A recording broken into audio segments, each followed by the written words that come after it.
Hello students, welcome to Abhipedia powered by Abhimanyu IAS. My name is Rohit Medda.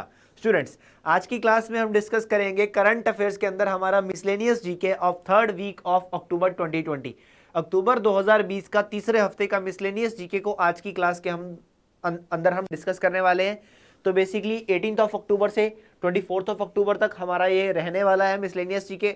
और कौन कौन से topic हम इसके अंदर डिस्कस करने वाले हैं, तो that is important days, books and authors, awards, states updates, indexes, reports, person in news, that is appointments, obituaries, resignations। तो इन सब की हम बात करेंगे आज की हमारी क्लास के अंदर। लेट्स बिगिन, स्टार्ट करते हैं हमारी आज की क्लास को मिसलेनियस जीके। सबसे पहले डेज की बात करेंगे तो सबसे पहले होता है world statistics day. World statistics day, तो वर्ल्ड स्टैटिस्टिक्स डे बच्चों ऑर्गेनाइज किया जाता है 20 अक्टूबर को। 20 अक्टूबर को 20 अक्टूबर को इसको ऑर्गेनाइज करते हैं हर 5 साल में एक बार। 5 साल में एक ही बार ऑर्गेनाइज किया जाता है, ठीक है, हर 5 साल में एक बार। ये बेसिकली स्टार्ट किया गया था 2010 में। बेसिकली इसको स्टार्ट किया गया था 2010 में। तो 2010 में स्टार्ट किया गया, तो अब इसको तीसरी बार ऑर्गेनाइज किया गया है। अब इसको तीसरी बार ऑर्गेनाइज किया गया है और 2020 में ऑर्गेनाइज किए गए इस थर्ड वर्ल्ड स्टैटिस्टिक्स डे का थीम क्या रहा, तो इस बार इसका थीम रहा connecting the world with data we can trust.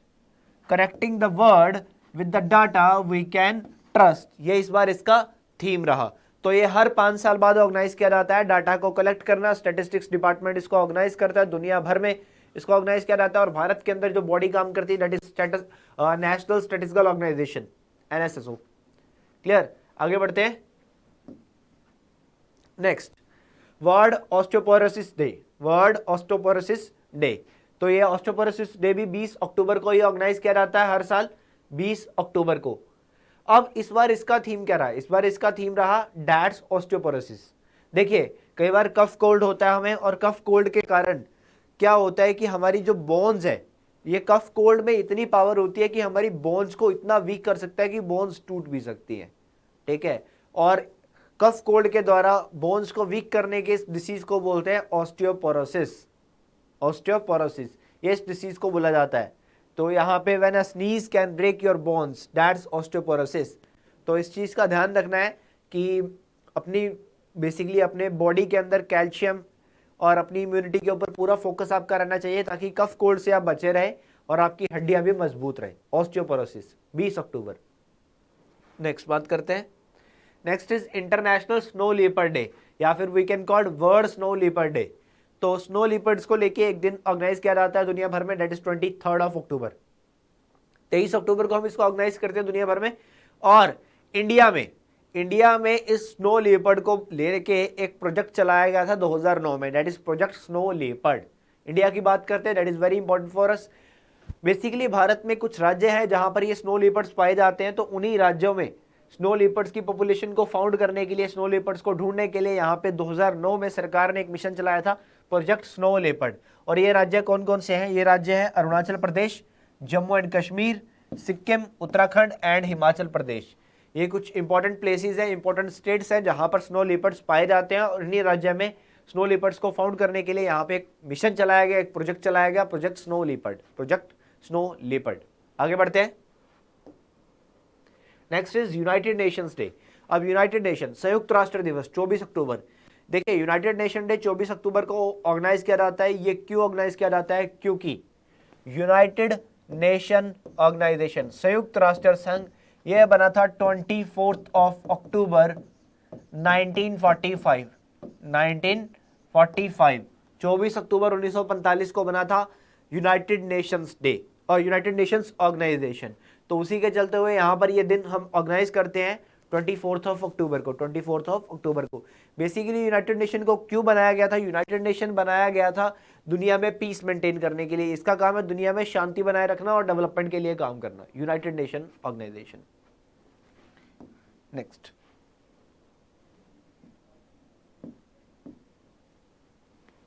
Next is world development information day. World development information day, development information को लेके ये दिन 24 अक्टूबर को ही हर साल हम ऑर्गेनाइज करते हैं। 24 अक्टूबर को एक तरफ हमने क्या देखा, वर्ल्ड डेवलपमेंट इंफॉर्मेशन डे, दूसरी तरफ हमने क्या देखा, यूनाइटेड नेशन डे। अब नेक्स्ट 24 अक्टूबर को क्या होता है, 24 अक्टूबर को होता है ITBP day. Indo Tibetan border police. देखिए 1962 में जब इंडिया चाइना वॉर हुआ था, भारत और चाइना तिब्बत के बीच में जब लड़ाई हुई थी, तो उस वक्त भारत ने एक फोर्स बनाई थी, that is ITBP, Indo Tibetan border police.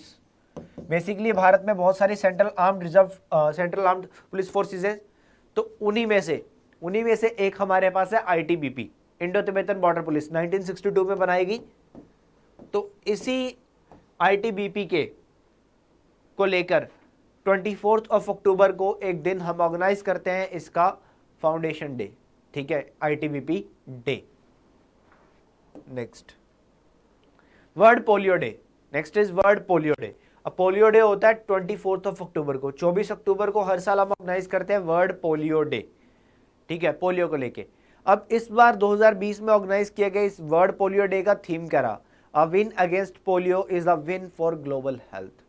A win against polio is a win for global health, ये थीम है, आपको ध्यान रखना, बहुत ही इंपॉर्टेंट है पोलियो को लेके। अब WHO की रिपोर्ट पे चलते हैं, तो WHO ने क्या किया? WHO ने कुछ टाइम पहले अफ्रीका को डिक्लेयर कर दिया कि अफ्रीका पोलियो से मुक्त हो चुका है, अफ्रीका में अब पोलियो के कोई केसेस नहीं है, ठीक है। अफ्रीका में लास्ट जहां पर पोलियो के केसेस पाए गए वो था नाइजीरिया, ठीक है। अब नाइजीरिया में पोलियो खत्म हो गया, तो अफ्रीका में पोलियो खत्म हो गया है। अब दुनिया में 2 ही कंट्री बचती है जहां पर वाइल्ड पोलियो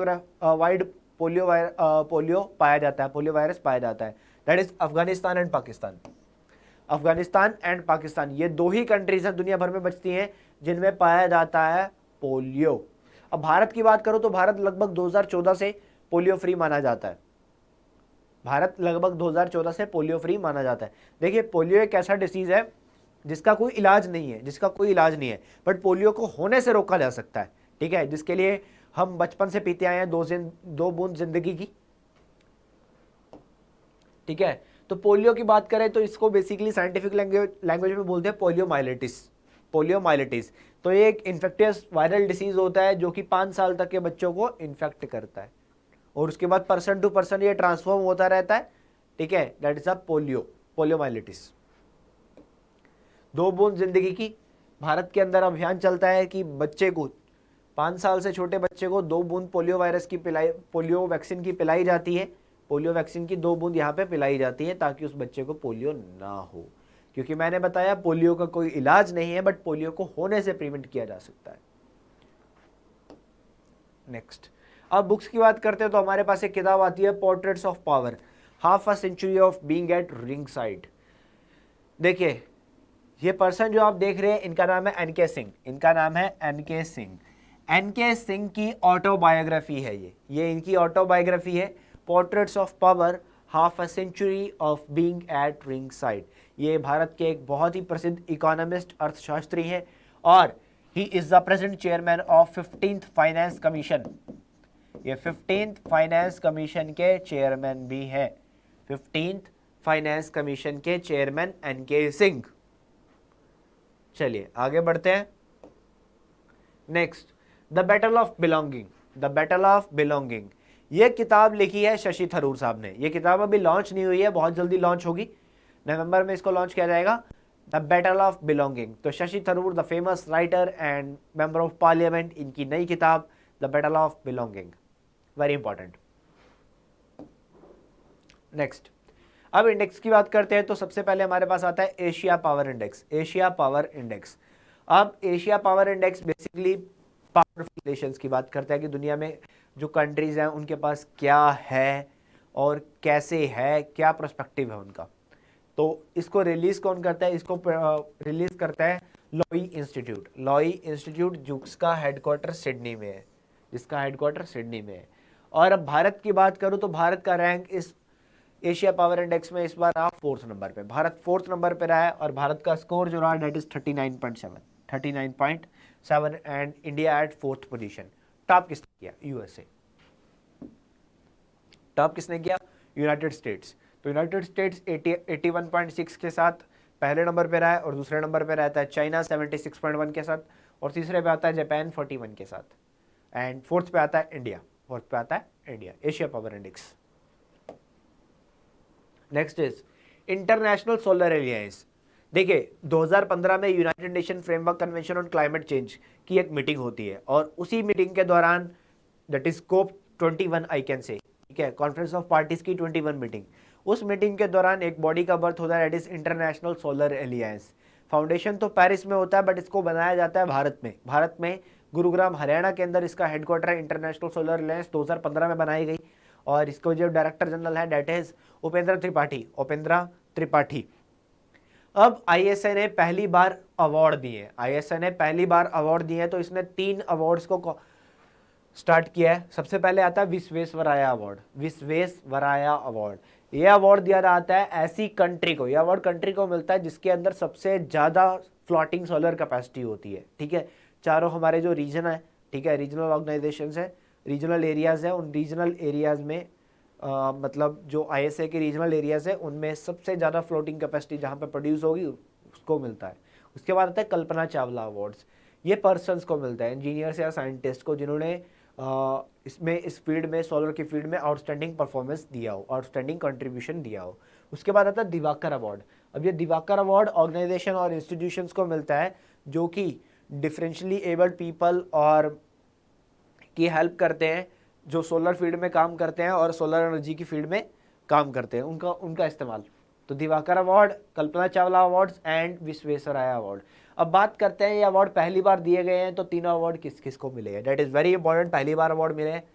अब विश्वेश्वराया अवार्ड, दो रीजंस को मिला है बेसिकली। जापान को मिला एशिया पैसिफिक के लिए और नीदरलैंड को मिला यूरोप के लिए। ठीक है, दो कंट्रीज को मिला, जापान को और नीदरलैंड को। नेक्स्ट आता है कल्पना चावला अवार्ड्स। कल्पना चावला अवार्ड्स सबसे पहले तो मिलता है डॉक्टर भीम सिंह। ठीक है, ये आईआईटी दिल्ली में काम करते हैं डॉक्टर भीम सिंह। उसके बाद मिलता है डॉक्टर आयशा अल-नुआइमी, ये Dubai electricity and water authority में काम करते हैं, United Arab Emirates, Dubai UAE का पार्ट है। तो doctor Bhim Singh and doctor Aisha Al Nuaimi. अब तीसरी बात आती है किसकी, दिवाकर अवार्ड की। दिवाकर अवार्ड किसको मिला, दिवाकर अवार्ड मिला Arpan institute Haryana and Arushi society, इनको मिला यहाँ पर दिवाकर अवार्ड। चलिए, अवार्ड आपको ध्यान में रहने चाहिए, वेरी इंपॉर्टेंट, बहुत इंपॉर्टेंट है। नेक्स्ट ऐश्वर्या श्रीधर, इनको मिला है wild life photographer of the year award, अभी इनको दिया गया, और ये पहली भारतीय महिला बनी है wild life photographer of the year award को जीतने वाली। ठीक है, पहली और यंगेस्ट गर्ल जिन्होंने ये अवार्ड जीता है। तो इनका एक इमेज था लाइट्स ऑफ द पैशन, जो कि 50,000 फोटोज में से इसको चूज किया गया अवार्ड के लिए, lights of the passion, Aishwarya Sridhar. अब बात करते हैं स्टेट्स की, अवार्ड्स की बात की, अब स्टेट्स की बात करते हैं। तो हमारे जो उत्तर प्रदेश के मुख्यमंत्री हैं योगी आदित्यनाथ जी, ठीक है, real name Ajay Mohan waste, तो इन्होंने मिशन शक्ति चलाया, इन्होंने मिशन शक्ति लॉन्च किया वुमेन सिक्योरिटी के लिए। देखिए, अभी नवरात्रा, चैत्र नवरात्रे की स्टार्टिंग हुई थी, अभी नवरात्रे का स्टार्ट हुआ था, चैत्र नवरात्र तो अप्रैल में आता है, अभी नवरात्रे को स्टार्ट किया गया। तो नवरात्रे के चलते हुए 17 अक्टूबर से लेकर 25 अक्टूबर तक नवरात्रों के चलते हुए इन्होंने मिशन शक्ति का फर्स्ट फेज चलाया। अब ये मिशन शक्ति चलेगा चैत्र नवरात्रे अप्रैल 2021 तक। इसके चलते हुए वुमेन्स की सेफ्टी को लेके, वुमेन्स के लिए अवेयरनेस बढ़ाने के लिए, वुमेन्स की सेफ्टी को किस तरह से बढ़ाया जा सकता है, उनकी हेल्प करने के लिए, पुलिस ऑफिशियल्स को एम्प्लॉयड करने के लिए, यहाँ पे वुमेन्स में बच्चों के लिए अवेयरनेस बढ़ाने के लिए यहाँ पे इस मिशन शक्ति को चलाया गया उत्तर प्रदेश के मुख्यमंत्री के द्वारा, मिशन शक्ति। उसके बाद यूपी की जो गवर्नर है आनंदीबेन पटेल जी, यूपी की गवर्नर है आनंदीबेन पटेल, इन्होंने चलाया एक women safety campaign, again women safety, safe city project. देखिए, ये safe city project Uttar Pradesh का प्रोजेक्ट नहीं है, सेंट्रल गवर्नमेंट का प्रोजेक्ट है, बट अभी उत्तर प्रदेश की गवर्नर आनंदीबेन पटेल ने इसको लखनऊ में लॉन्च किया है। ठीक है, 6 महीने का ये कैंपेन है, 180 दिन का कैंपेन है। जो वुमेन पुलिस पर्सनल है वो लोगों की सिक्योरिटी के टुवर्ड्स, वुमेन पब्लिक प्लेसेस में वुमेन्स की सेफ्टी को ध्यान रखेंगे, वहाँ पे देखेंगे कि किस तरह से वुमेन्स को कोई परेशानी तो नहीं आ रही। इसके चलते हुए सरकार ने क्या दिया है, सरकार ने पुलिस ऑफिशियल्स को दिया है 100 पिंक स्कूटीज और 10 फोर व्हीलर्स पुलिस व्हीकल्स दिए हैं, ताकि वो अच्छे लेवल पे अपना काम कर सके। एंड इसी के अलावा गवर्नमेंट ने इसके लिए ये 100 pink scooties and 10 four wheelers और अदर खर्चों के लिए 194 करोड़ रुपीस भी अप्रूव किए। अब सेफ सिटी प्रोजेक्ट की बात करते हैं तो safe city project central government का प्रोजेक्ट है।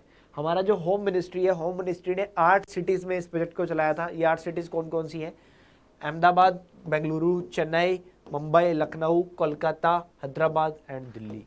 तो अभी लखनऊ के अंदर यूपी की गवर्नर ने इसको लॉन्च किया है बेसिकली। तो सेफ सिटी प्रोजेक्ट के अंदर जो टोटल खर्चा है वो है 291955.55 करोड़ यहाँ पे लॉन्च किया गया था वुमेन्स की सेफ्टी के टुवर्ड्स। और सेंटर और स्टार्ट 60-40 की रेशियो में, सेंटर और स्टेट 60-40 की रेशियो में यहाँ पर पैसा इन्वेस्ट करेंगे सेफ सिटी प्रोजेक्ट को लेके। आगे बढ़ते हैं। उत्तर प्रदेश, उत्तर प्रदेश बेस्ट प्लेस रहा है 2019 में टूरिस्ट एक्टिविटीज को लेके। 2019 में डोमेस्टिक टूरिस्ट मतलब कंट्री के अंदर जो पर्सन्स हैं, हमारे जो इंटरनल सिटीजन्स हैं, जो भारतवर्ष में जहाँ ट्रैवलिंग करते हैं, तो उत्तर प्रदेश में सबसे ज़्यादा लोगों ने ट्रैवल किया है 2019 के अंदर, ये डोमेस्टिक टूरिस्ट के लिस्ट के अकॉर्डिंगली। ठीक है, 53.6 करोड़ डोमेस्टिक टूरिस्ट यहाँ पर उत्तर प्रदेश में आए 2019 के अंदर। दूसरे नंबर पर रहा तमिलनाडु, तीसरे पे रहता है आंध्र प्रदेश। ये तो था डोमेस्टिक टूरिस्ट की बात। बट अगर मैं बात करूं फॉरेन टूरिस्ट की, तो फॉरेन टूरिस्ट में नंबर 1 पे रहा है तमिलनाडु। फॉरेन टूरिस्ट 2019 में सबसे ज़्यादा जहाँ पे आए वो है तमिलनाडु। उस सेकंड नंबर पे रहता है महाराष्ट्र सेकंड पे, और थर्ड पे हमारे पास रहता है उत्तर प्रदेश। ठीक है, गोवा लास्ट में, गोवा लास्ट में आया। चलिए आगे बढ़ते। नेक्स्ट इज तमिलनाडु की सरकार ने लॉन्च किया है smart black board scheme. Tamil Nadu के 80,000 सरकारी स्कूलों में smart black board scheme launch करी है तमिलनाडु की सरकार ने। स्मार्ट ब्लैक बोर्ड लगाए जाएंगे एजुकेशन सेक्टर को लेके। नवीन पटनायक ओडिशा के मुख्यमंत्री, ओडिशा की सरकार ने एमओ विद्युत पोर्टल एंड ऐप लॉन्च करी है। देखिए ओडिशा की सरकार का एक इनिशिएटिव है एमओ सरकार। ये एमओ सरकार के चलते हुए सारे जो सरकारी सहूलतें हैं वो उसी के अंदर दी जाती है। अब इलेक्ट्रिसिटी पोर्टल की अगर मैं बात करूं, विद्युत मतलब इलेक्ट्रिसिटी, अब इलेक्ट्रिसिटी पोर्टल को भी जोड़ दिया गया है किसके साथ? एमओ सरकार के साथ। तो लोगों को और लोगों की सुनवाई, लोगों की शिकायतों को और अच्छे लेवल पे सुनने के लिए, लोगों को बार बार लाइनों में लग के बिल ना भरना पड़े, इन सब की सहूलतों के लिए लोग सरकार ने यहाँ पर एमओ विद्युत पोर्टल एंड ऐप को लॉन्च कर दिया है। उड़ीसा की सरकार, बीजू जनता दल की सरकार है यहाँ पे ओडिशा। अब अपॉइंटमेंट्स की बात करते हैं तो राज किरण Rai ji union bank of India के managing director and chief executive officer. Indian banks association, Indian banks association जो कि 1946 में बना बैंकिंग सेक्टर का मैनेजमेंट बॉडी है, बैंकिंग एंड फाइनेंशियल एक्टिविटीज को मैनेज करता हुआ इंडियन बैंक्स एसोसिएशन। अब इसके चेयरमैन बन चुके हैं राज किरण राय जी। पहले इसके जो चेयरमैन थे वो थे एसबीआई के रजनीश कुमार। अब रजनीश कुमार एसबीआई से रिटायर हो चुके हैं, तो आईबीए में दोबारा से इलेक्ट किए गए हैं यहाँ पर राज किरण राय जी। और एसबीआई के जो करंट चेयरमैन है डेट इज दिनेश कुमार खरा, इनको डेप्यूटी चेयरमैन के पद पे यहाँ पे नियुक्त किया गया है। Deputy chairman of Indian banks association Dinesh Kumar खरा। तो आईबीए कब बना था? आईबीए बना था, इंडियन बैंक्स एसोसिएशन ये बना था 1946 में। इसका हेडक्वार्टर है मुंबई में।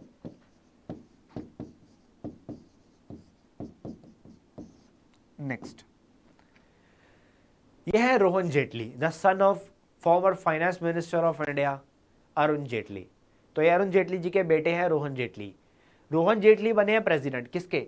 Delhi and district cricket association, Delhi and district cricket association. देखिए अरुण जेटली साहब खुद प्रेसिडेंट रह चुके हैं Delhi and district cricket association के। उनके मरने के बाद रजत शर्मा, ठीक है, द फेमस पत्रकार, famous TV anchor Rajat Sharma यहाँ पर Delhi and district cricket association के प्रेसिडेंट थे, बट उन्होंने कुछ टाइम पहले अपना रेजिग्नेशन दे दिया था। तो अभी यहाँ पर रोहन जेटली जी को इलेक्ट किया गया है Delhi and district cricket association का president. Delhi and district cricket association Delhi में स्थित है। दिल्ली में बेसिकली जो भी क्रिकेट एक्टिविटीज़ होती हैं उन सबको, दिल्ली की क्रिकेट टीम को रिप्रेजेंट करता है Delhi and district cricket association. अब Delhi and district cricket association के अंदर काफ़ी सारे स्टेडियम आते हैं, जैसे दिल्ली का फिरोज शाह कोटला स्टेडियम। अब आपकी जानकारी के लिए बता दूं कि फिरोज शाह कोटला स्टेडियम का नाम बदल के रख दिया गया था अरुण जेटली स्टेडियम, अरुण जेटली स्टेडियम। आगे बढ़ते हैं। यह है भारत के होम सेक्रेटरी, यह है भारत के होम सेक्रेटरी, इनका नाम है अजय कुमार भल्ला, इनका नाम है अजय कुमार भल्ला। तो भल्ला साहब का टेन्योर एक्सटेंड कर दिया गया है 2021 तक, इनको एक्सटेंशन मिल गया। नेक्स्ट, विशाल शर्मा। विशाल शर्मा ये एक यूपीएससी ऑफिसर हैं, इनको अब अपॉइंट किया गया है भारत से यूनेस्को के लिए राजदूत। UNESCO that is United Nation educational scientific and cultural organisation, United Nation educational scientific and cultural organisation. UNESCO United Nation की एजुकेशनल और कल्चरल बॉडी है जो कि 1945 में बनी, जिसका हेडक्वार्टर है पेरिस फ्रांस के अंदर, जिसका हेडक्वार्टर है पेरिस फ्रांस के अंदर। और इसके जो डायरेक्टर जनरल है इनका नाम है Audrey Azoulay.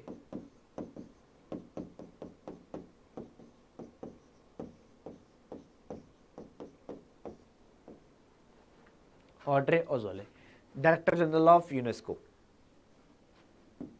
Next, Michael Irani. Michael Irani बने हैं इंटरनेशनल वेट लिफ्टिंग फेडरेशन के इंटरिम प्रेसिडेंट। इंटरिम का मतलब होता है टेम्परेरी, तो इनको टेम्परेरी प्रेसिडेंट यहाँ पे अपॉइंट किया गया है, माइकल ईरानी। माइकल ईरानी इंटरनेशनल वेट लिफ्टिंग फेडरेशन की अगर मैं बात करूँ तो ये 1905 में बना था और इसका हेडक्वार्टर है बुडापेस्ट में, बुडापेस्ट हंगरी के अंदर, बुडापेस्ट हंगरी में इसका हेडक्वार्टर है।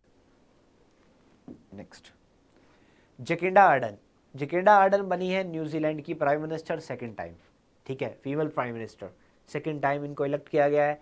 और न्यूजीलैंड की जो कैपिटल है दैट इज वेलिंगटन, और न्यूजीलैंड में चलता है न्यूजीलैंड डॉलर करेंसी, तो सेकंड टाइम इनको इलेक्ट किया गया प्राइम मिनिस्टर जकिंडा आर्डन। नेक्स्ट, साद हरीरी। साद हरीरी जी को लेबनान का नया प्राइम मिनिस्टर अपॉइंट कर दिया गया है, ये पहले भी प्राइम मिनिस्टर रह चुके हैं, अब इनको दोबारा से अपॉइंट किया गया है। अब यहाँ पे कहानी कुछ ऐसी थी कि लेबनान के जो प्राइम मिनिस्टर थे उनका नाम था मुस्तफ़ा अदीब, तो अब मुस्तफ़ा अदीब ने क्या किया, मुस्तफ़ा अदीब जी ने अपने पद से इस्तीफ़ा दिया। उसके बाद हसन दियाब थे, हसन दियाब जी ने भी ये सरकार नहीं बना पाए तो इन्होंने भी इस्तीफ़ा दे दिया।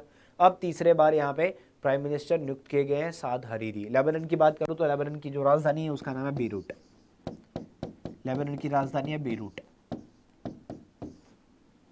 चलिए आगे बढ़ते हैं। अब स्पोर्ट्स की बात करते हैं तो डेनमार्क ओपन, बैडमिंटन का चैंपियनशिप होता है डेनमार्क ओपन 2020, तो इसमें मेन सिंगल का टाइटल जीता है एंडर्स एंटोनसन ने। एंडर्स एंटोनसन डेनमार्क के ही रहने वाले हैं। और वुमेन सिंगल में नजोमी ओकुहरा। मैन डबल्स की बात करूं तो that is Marcus Ellis and Chris Langridge. उसके बाद वुमेन डबल की बात करूं तो Yuki Fukushima and Sayaka Hirota. उसके बाद मिक्स की बात करूं यानी कि man women, Marc Lamsfuss and Isabel Hartrich. तो डेनमार्क ओपन आपको मैन सिंगल और वुमेन सिंगल तो कंफर्म पता होना चाहिए, बाकी भी आपको याद करने पड़ेंगे क्योंकि एग्जाम में कई बार क्वेश्चन पूछ लिया जाता है। Next, Sheikh Russel international air rifle championship 2020। Sheikh Russel, इस चैंपियनशिप का नाम है शेख रसल जी के नाम पे रखा जाता है। अब इसमें जीता है वुमेन्स की कैटेगरी में जो खिताब जीता है, वुमेन्स की कैटेगरी में जो गोल्ड मेडल जीता है वो जीता है भारत ने। भारत की एक बहुत ही बेहतरीन शूटर एलावनील वलारायवन, तो इन्होंने गोल्ड मेडल जीता है वुमेन्स इवेंट में। अगर मेंस की बात करूँ तो मेंस में तुषार माने ने जीता है, शाहू तुषार माने ने जीता है सिल्वर मेडल। और गोल्ड किसने जीता मैन में, यह है जापान के नायोआ ओकोडा। और इसको ऑर्गेनाइज किया गया था by the Bangladesh shooting sports federation. Bangladesh shooting sports federation ने इसको ऑर्गेनाइज किया था, Sheikh Russel international air rifle championship 2020। Next, अब ऑबिचुरीज की बात करते हैं। ऑबिचुरीज मतलब वो लोग जो दुनिया में नहीं रहे। तो सबसे पहले तो Malayalam singer and music composer KJ Mohammed Babu, जिनको एक टाइटल नेम भी है जीरो बाबू, इनको जीरो बाबू के नाम से भी जाना जाता है, तो जीरो बाबू अब नहीं रहे। उसके बाद असम के veteran economist that is doctor Jayanta Madhav पासीसवे, जनता माधव साहब अब नहीं रहे। भारत की पहली Indian Air Force officer Vijay Lakshmi Ramanan अब नहीं रही, विजय लक्ष्मी रामानन अब नहीं रही। The famous TV actress Zarina Roshan Khan ji अब नहीं रहे। बेसिकली ये टीवी सीरियल में काम करती थी, कुमकुम भाग्या में भी आपने नाम सुना। उसके बाद veteran Bengali vocal artist Pradeep Ghosh साहब, वेरी फेमस, तो बंगाली आर्टिस्ट थे प्रदीप घोष जी, ये अब नहीं रहे। तो ये थे ऑबिचुरीज की बात करी हमने। तो बच्चों ये था हमारा the miscellaneous GK of third week of October 2020, 18 अक्टूबर से लेकर 24 अक्टूबर तक की बात करी हमने। क्लास के अंदर कोई भी डाउट आता है तो कमेंट सेक्शन में जरूर बताइएगा। तो it's all for today, thank you so much, have a nice day, stay safe, stay home.